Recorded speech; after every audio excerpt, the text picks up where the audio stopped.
YouTube, what's going on? We are back, the dynamic duo of Climb the Pocket, Steve and Ryan, for another episode of Battle in the Trenches. Week 8 NFL edition, stardom, sit-em at the quarterback, running back, wide receiver, and tight end position. We are going to help you win your Week 8 fantasy football matchup. And hey, you, right there, we're trying to get to 1,000 subscribers, and we need your help. Subscribe to the channel. You'll really enjoy the content. We really appreciate it. And like this video if you like the video. That makes sense. And comment below all your start sits questions, all your trade advice, all your drop, your ads, everything. We got you. Go over to climbthepocket.com and our Twitter at climbthepocket.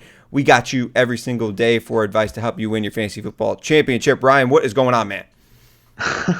Well, Steve, I'm excited to get into week 8, even though the season is rip-roaring and we're already this deep. It's great to be a Philadelphia Eagles fan. That's the main thing. My dominant Philadelphia Eagles are looking better than ever.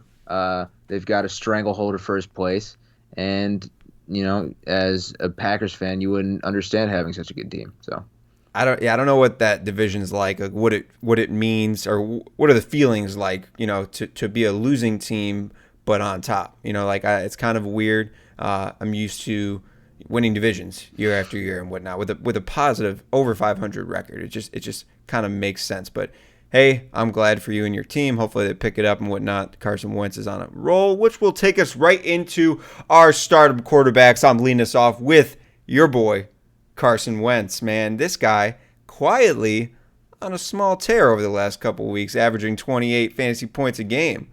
Whoa. I think a couple weeks ago we had Carson Wentz on the never play list, and now he gets Dallas this week, and I think he's kind of a must play this week. I think he's a top 12 quarterback, no doubt.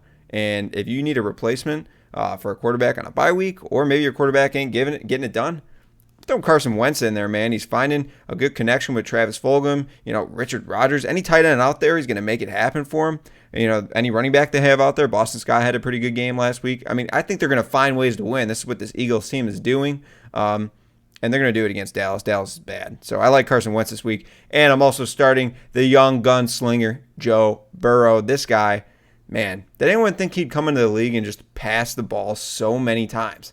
It's crazy. He's throwing the ball so many times. And in that game last week against Cleveland, we kind of saw that come in. That over was the easiest bet of the week, I thought. And, you know, he's gaining a connection with Higgins and Boyd. You know, these young guys, these young receivers. AJ Green, not much of a factor, but Higgins and Boyd are getting it done. And, you know, Burrow, quietly a quarterback 1 this year. I think he's the quarterback 11 or 12 on the year. I think that's pretty solid. If you got him as a weekly starter, you're probably never really too upset. You know, unless it's a really bad matchup, you could probably feel pretty confident throwing Burrow out there. And I'm going to be, it's going to be pretty exciting to watch him play this weekend once again. So I'm throwing Joe Burrow in my lineup. Who you starting at quarterback? listen, Steve, Carson Wentz is sneaky QB7 on the year, which after the first couple of weeks, it would have been tough to think that he was that high. That's nuts. He's ahead of guys like Aaron Rodgers. He's 2 points behind Tom Brady. He's above Ryan Tannehill, but he's got a game in pocket on Tannehill. He's above Burrow, Minshew, Matt Ryan. You know, the sneaky one here, Lamar Jackson. You say, oh, Lamar had a bye, but Carson averages more points per game than Lamar Jackson. So that's disgusting. He really has carried the team for the Eagles. But for my starts, I got to go back to my boy Teddy Two Gloves. He did what I thought he was going to do. I think he threw for 250-some yards and 2 touchdowns against the Saints, and he gets a cake matchup this week against the Falcons. So Teddy Bridgewater, he's realizing how good DJ Moore is as a wide receiver. It's great to see that, and I think it continues if he falls in that 275 area with 2 to 3 touchdowns. You love starting Teddy Bridgewater this week. Wait, they just played Atlanta like 2 weeks ago, right? And he was like the quarterback 3, wasn't he? Oh, this is a slam start right here, smash start. 100%, no doubt. So I'm also going with your boy, Baker Mayfield. Got to start Baker against the Raiders, mostly because I don't like the Raiders as a team. They're at a weird spot, and Baker, you know, it feels like he should be worse without Odell. But after Odell left that game, it seemed like Baker just got to play pitch and catch with the wide receivers and didn't feel like he had to feed Odell. He didn't have to look for him on every first read. Baker looked comfortable, and he threw for 5 touchdowns last week. Granted, the Bengals defense is atrocious, but it's good to see him kind of figure it out on a week-to-week basis. I know he's got clunkers. I don't think against the Raiders it's going to be a clunker, so Baker's a fine stream option for me. Yeah, definitely. Baker Mayfield found a way to get it done last week, and I guess you got to ride that wave. Let's move on to the sit-em quarterbacks. I'll start us off with Drew Brees for the Saints, traveling to Chicago to play the Bears. I don't like this matchup for Drew Brees. He got it done last week against Carolina, but I think this is a completely different ballgame. They're going to be in Chicago. It's going to be cold. The Bears are the second worst matchup for quarterbacks in fantasy. And even if Michael Thomas is back, I don't necessarily think that makes Drew Brees a must-start quarterback. Michael Thomas might be okay, but I think this is a game that I think they're going to lean on Alvin Kamara to get it done. I think that's going to be the weakness on that Bears defense is Alvin Kamara running and catches out of the backfield and whatnot. It's really hard to guess what games Drew Brees is going to be a serviceable quarterback. We've seen his play kind of decline as far as the arm strength goes, and we don't know which receiver is going to come up to play, whether it's going to be Marcus Callaway or Traquan Smith, Jared Cook. We don't know. I wish there was a couple more dependable guys we could depend on every single week. It would make us more confident about Drew Brees. But again, Chicago, not starting him. And then another guy might be a surprise. I might sit Josh Allen this week. It might be the first time I sit Josh Allen because back-to-back weeks of 16 fantasy points, which back in the day, that was a decent score for quarterbacks. But nowadays, you want your quarterback to get over 20 points, no doubt. And he's going against New England. He had the Jets last week, didn't throw a touchdown pass. And now he gets New England. Much better secondary. It's going to be tough to sit Josh Allen. Maybe if there's a better option. I'll tell you what, in one of my leagues, my best league, I'm probably going to pick up Carson Wentz and start him over Josh Allen. And it's going to kind of feel ugly, but not really because Carson Wentz has such a smash matchup. And Josh Allen, I kind of need to see him get back onto his role of good games. And, I feel comfortable sitting him against New England. If he goes off against them, it'll make me more confident to play him next week. So I'm sitting Josh Allen. Who are you sitting?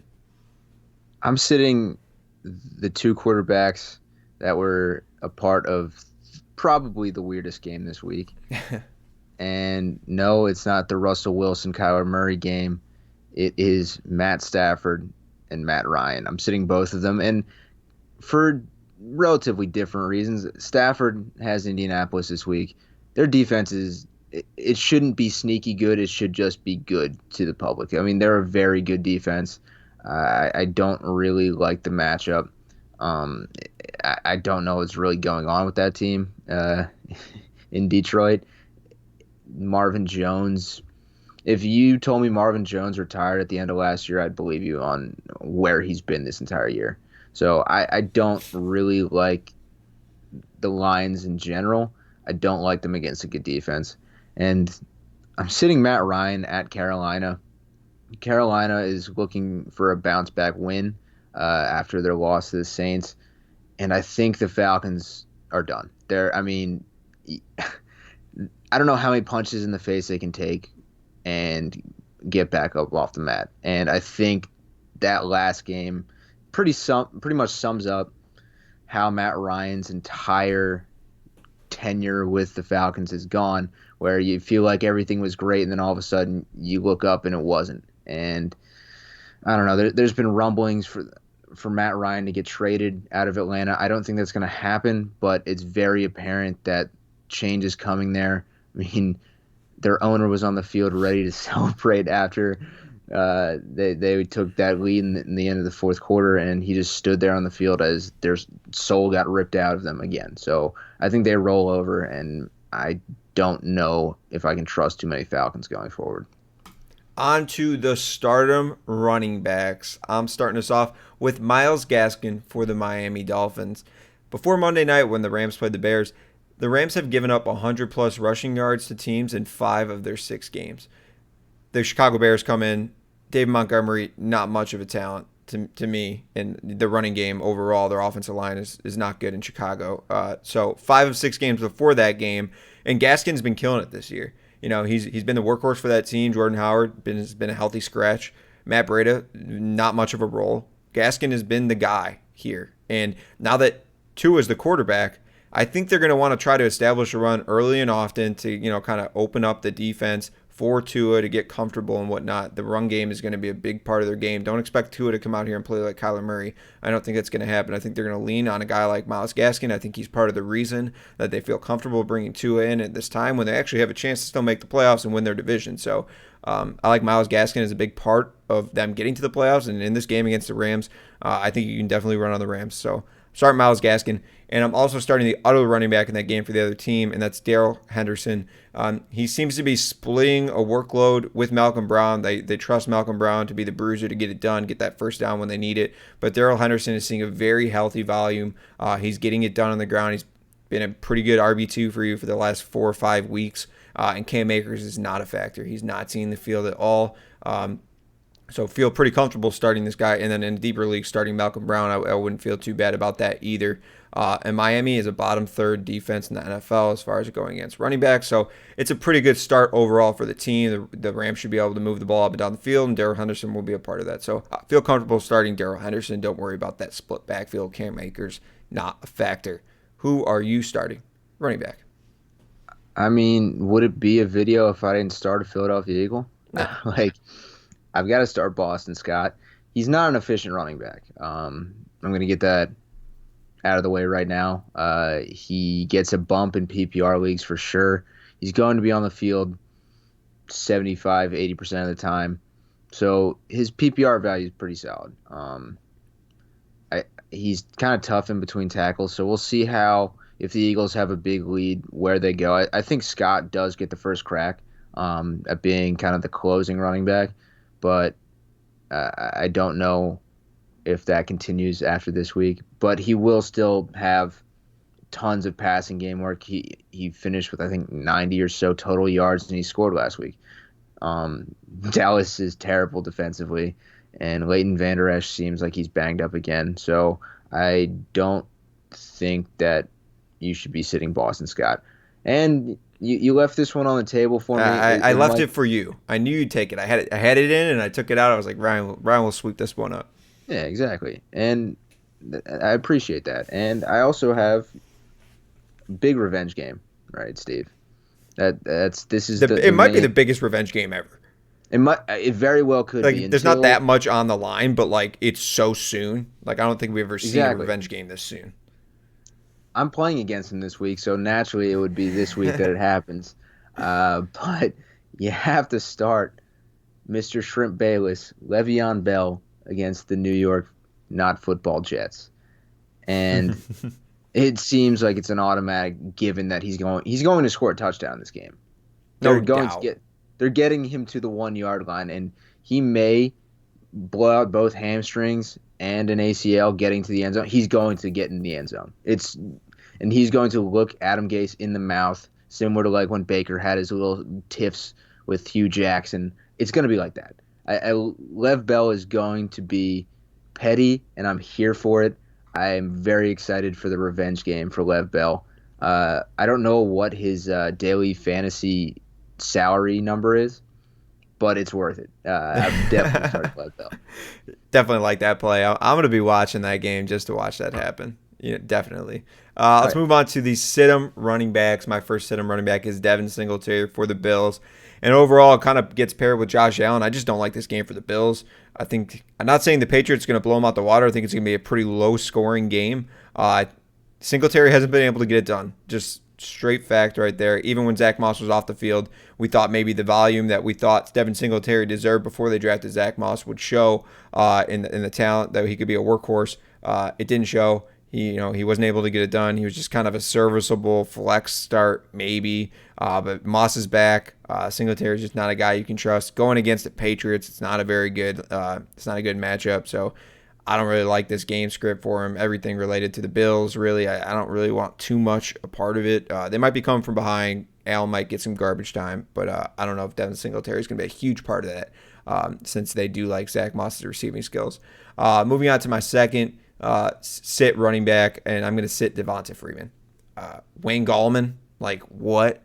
Yeah, this is a bad backfield to be a part of. The offensive line's not great. You're guessing. Devonta Freeman could have a great game, but Who knows? Bucs are one of the top defenses against the runs. Exactly. Shake your head. It's not. You're right. It's not going to happen. This game doesn't bode well for the Giants at all. It just doesn't. Like it's going to be like a Dion Lewis game. Something like that. And when I say a game, that doesn't mean they're going to be great. That means they're going to have the most snaps or something because they're down the entire time against Tampa Bay. Like it's not going to be great. So I don't like this game at all for pretty much any Giants. If you got a Giant, set them down this week for sure. Let's move on to your set 'em running backs. So these are they're not really cop-outs, but I know that if one of the guys in both backfields that I'm sitting go off, I lose. I'm sitting both the Ravens running backs and the 49ers running backs. Just because I'll start with the Ravens. It seems like Gus Edwards is the main rusher when Mark Ingram's down. So J.K. Dobbins doesn't get that role, and Gus Edwards doesn't catch passes, and Mark Ingram is depreciating quickly in that backfield, and they're playing the Pittsburgh Steelers. All of those things, not good for any of the Ravens. It's brutal to watch. I think Gus Edwards, he's, to me, very similar to Chris Carson as a runner. I think they're very similar backs where they're more traditional guys, and Chris Carson developed a passing role. I just think the Ravens never really allowed Gus to learn on the job, and he just hasn't. So I'm sitting all Ravens. And I'm sitting all 49ers because, one, Tevin Coleman could be back this week. Two, we don't know if Jerick McKinnon is healthy or if he's in a doghouse or if he's got a broken rib or whatever's going on. He's just taking a nap, dude. He's just taking a nap. He needed a nap. I'm getting told all week that Jerick is going to be the guy, and then they hit me with Jeff Wilson for 3 touchdowns. I lost by 6 points, Steve. Man, that guy's a beast when he gets to play. He really is. He's really a good running back. Yeah. I lost by 6 points this week, Steve. Jerick McKinnon got me negative 0.1. Were you playing against Jeff Wilson? No, I was playing against Chris Godwin. Was the only guy that was good that I played against. I probably would have put $1,000 on that he gets more than 6 fantasy points. I would have bet he was projected like 16, and I felt great. I was like, Jerick, all right. I started so my 4:00 games. I had Mike Williams, Jerick McKinnon, and I got 1.3 points out of them. Yeah, and it was the most disgusting thing I've ever just watched happen in front of my eyes. And once you start combining players who do bad, it just makes it sound worse. And on top of that, my running back too, Kenyon Drake. It was just a bad week for your boy. Stay away from these 49ers. But yeah, so moral of the story is I can't trust that Shanahan guy. So don't start any 49ers. Just don't put yourself through the headache. Yeah.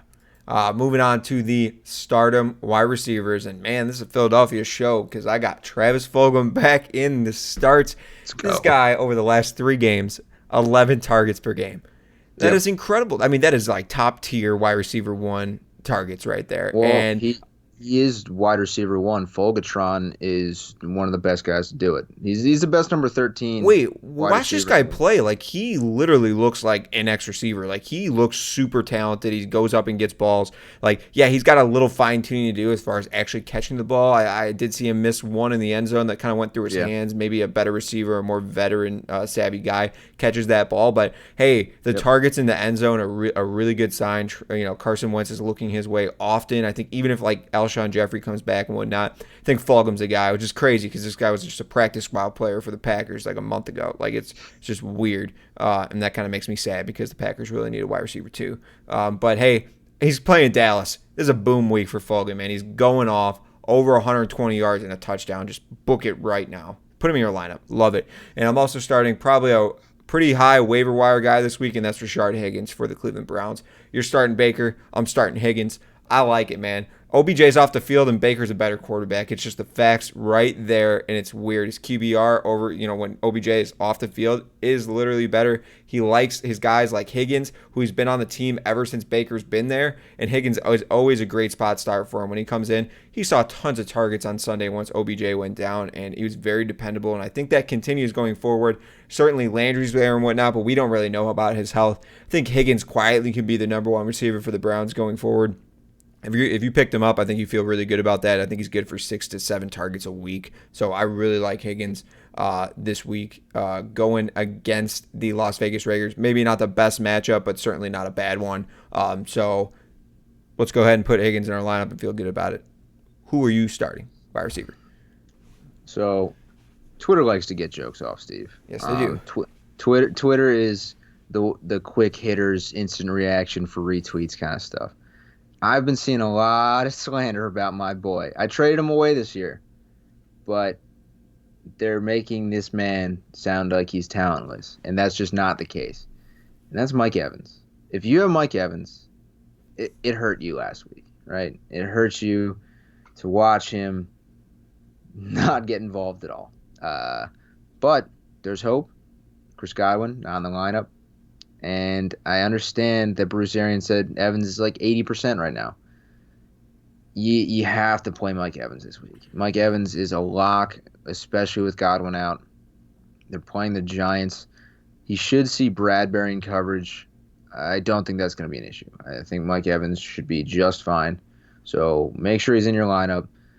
Don't overthink it. You drafted him early. If you go down with your studs, you go down with your studs. That's how it's got to be, but I don't think it's this week for Mike Evans. I'm also starting somebody in a terrible matchup generally for their team, but not for him. I like it. I'm starting Cole Beasley against the New England Patriots. He's coming off an 11-reception game. John Brown is not healthy. And Stephon Gilmore versus Stephon Diggs, great battle of Stephons, I think is going to be something to watch. But in the interim, Cole Beasley is going to catch 8 or 9 passes. He might find the end zone. So I think Beasley is really the only guy I feel comfortable playing on that Buffalo Bills offense. Yeah, Allen is looking like right in the middle of the field for those short routes like all day lately, and Beasley is perfect on that little post route, so I like that. Let's move on to the sit-em wide receivers. And in that same game, Julian Edelman. We might have hit that day, guys. Is he droppable? Yeah. That's a big discussion this week. And I'm going to go ahead and say, if there's better options out there, I'd drop him for Rashard Higgins easy right now. He's had one fantasy-relevant game this year. It has been tough to be a Julian Edelman owner. Cam last week looked abysmal. That team just cannot throw the ball. They're only successful when Cam is able to run the ball into the end zone. And it's tough to see it. We're seeing the Patriots unfold without Tom Brady. It's not the same team. So I don't feel comfortable starting Julian Edelman unless he hit like a hot streak of 3 games and they change their whole MO of an offense. It's not a guy you want to be invested in, and you certainly cannot start him this week against the Bills. I don't like that at all. And waiver wire darling just a few weeks ago, Chase Claypool is my second sit wide receiver. I think everyone just needs to slow their roll on Claypool. Deontay Johnson is Big Ben's guy. Just learn it right now. Yeah. That is his guy. We saw it early in the season. He was getting peppered with targets. Goes out on a little injury bug for a few weeks, a couple different injuries and whatnot, but he's back, and man, did he boom last week. Juju saw the targets. Deontay saw the targets. He's got his guys back in there, Deontay Johnson and Juju. And Claypool's going to have his good games, certainly. But finding out guessing what games those are going to be is going to be tough. Unless you're in a deeper league, it's going to be tough to start this guy in your lineup. Unless there's a defense that, the top can be taken off and you think Claypool is going to be that guy, maybe you can start him. But it's going to be tough starting going forward. And going against Baltimore, I don't like that matchup for him. So I'm going to sit Claypool this week. Who are you sitting? Yeah, I'm sitting 2 NFC East guys. Obviously not Eagles because that's not what we're doing here today. No way. I'm sitting Darius Slayton against Tampa Bay. Is it a knee-jerk reaction to his clunker where he was mostly covered by Darius Slay? It could be, but Sterling Shepard scored a touchdown on Darius Slay, and Daniel Jones was looking for Sterling Shepard as his wide receiver 1 all Thursday. I think that's an instant demotion to Slayton's stock for the rest of the season. I think Shepard is probably more talented than Darius Slayton if I had to pick between the two. So in an offense that's bad, it's tough to start a wide receiver too. So I'm not touching Darius Slayton probably for the rest of the season. And I'm also sitting Ceedee Lamb against the Philadelphia Eagles. He was really pushing. He was really trying to get into the Justin Jefferson area of production this year. And they've got Ben DiNucci as their quarterback. That's not going to be good for any Cowboy. I'm specifically going with Ceedee just because it's going to be tough for two young guys to connect constantly in a game where you feel comfortable playing the wide receiver that was putting up points for you. So in a game that could get ugly quick for the Cowboys, like we don't want to see Garrett Gilbert in this game for the Cowboys. I do. I think he's good, dude. He killed it in the AAF. Like, I think he's pretty solid. He got a deal with the Browns, and now he's on the Cowboys. I think they easily bring him up and start him over this DiNucci guy. Like, what is this DiNucci guy? He's a third-string quarterback. He's probably got no practice experience, no preseason games. What are they doing? I think there is a chance we do see Garrett Gilbert, like in the second half, if it's like a 21-3 game. No doubt. I think we do see Garrett, just because you have to. You have to see what they have, especially in a game where you pretty much just give it up. Especially if they get a flash in the pan in Gilbert and he looks good, and Andy Dalton's concussion lingers, and they can maybe steal a game with Garrett under helm. Yeah, so we might see Garrett. I'm his biggest fan, man. He was a quarterback of the Orlando Apollos, and man, they were the best team in the AAF, and then just went down the drain. Gets a deal in the NFL, and here he is. Yeah, you finally had a nice little almost hometown football team, Steve. Yeah, let's move on to the best part of the show, and that's the tight ends. And I say that completely sarcastically. The stardom tight ends. Here we go. Noah Fant for the Denver Broncos going against the Chargers. Hey, I like what I saw last week. 7 targets. It was a snow game, kind of a weird game. Kansas City was kicking their butt, but I really like the volume we saw from Fant. Kind of coming off an injury. Drew Lock's back. I think they're going to gain that rapport back a little bit. Chargers are a great matchup for tight ends. They're allowing, over 50 yards a game and close to a touchdown. So I like Noah Fant possibly to find the end zone. If you find the end zone as a tight end, you're going to be a QB or a tight end one that week. So it's going to be great. Like this matchup. And my second stardom tight end is, again, I don't know why I'm going back, but it's Jimmy Graham for the Bears going against New Orleans. I think this is going to be a game where, obviously Cole Kmet got a little more involved on Monday night. Matt Nagy said he's going to involve him more in the offense. Great, you should. You drafted him early in your draft, and he looked pretty good. But I think Foles is going to be looking for the vet in this game, looking for a reliable target. Anything outside of Allen Robinson, Darnell Mooney's been okay, but they don't have much of a reliable receiving core, and I think Jimmy Graham can be that. So I like him kind of around like the back end, tight end 1, front end, tight end 2 area. If you're front end tight end 2, you could finish as the top tight end. It could happen. So I'll start Jimmy Graham. Who are you starting?